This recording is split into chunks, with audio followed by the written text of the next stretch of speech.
આજના દિવસે એક પ્રસંગ તમારી સાથે શેર કરવો છે। ગુજ્જુ ફન ફેક્ટરી તમારા માટે લાવ્યા છે દીકરો અને દીકરીની વાર્તા। સાહેબ, દીકરો 8 વર્ષનો થાય ત્યારે તેના પપ્પાને કહે, પપ્પા મારે રિમોટ વાળી કાર જોઈએ છે। પપ્પા, ઈચ્છા પૂરી। 11 વર્ષ, દીકરો કહે, પપ્પા મને 200 રૂપિયા વાળી પાર્કરની પેન જોઈએ છે। પપ્પા કહે, ઈચ્છા પૂરી। 17 વર્ષનો થાય સાહેબ, પપ્પા મને સ્પોર્ટ્સ બાઇક જોઈએ છે। ઈચ્છા પૂરી।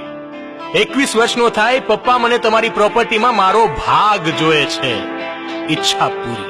35 વર્ષનો થાય સાહેબ, પપ્પાને કહે, પપ્પા મને તમે આ ઘરમાં નથી જોઈતા। પપ્પા, ઈચ્છા પૂરી। ત્યારે દીકરી શું કરે સાહેબ?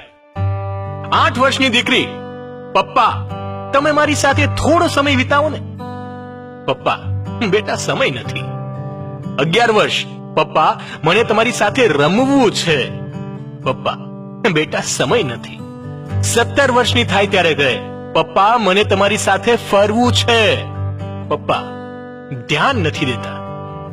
21 વર્ષની થાય, લગ્ન વખતે કહે છે, સાહેબ પપ્પા મારે તમને મૂકીને જવું નથી। પપ્પા, બેટા એ શક્ય નથી। 35 વર્ષની થાય અને કહે, પપ્પા તમે ચિંતા નહીં કરો, તમે મારી સાથે રહેવા આવી જાઓ। અને સાહેબ આ વખતે પપ્પા ઈચ્છા પૂરી કરે છે, કારણ કે હવે પપ્પાને પણ ખબર પડી છે કે ખરેખર દીકરી આપણી હોય છે। ભાગ્યશાળી એ છે જેના ઘરે દીકરી છે। અરે ભગવાન પણ ભાગ્યશાળીને જ દીકરી આપે છે। દીકરી એ તો ભગવાને બનાવેલી સુંદર ભેટ છે। જો ગુજ્જુ ફન ફેક્ટરીની આ વાત માનતા હો તો તમામ લોકો સુધી શેર કરજો।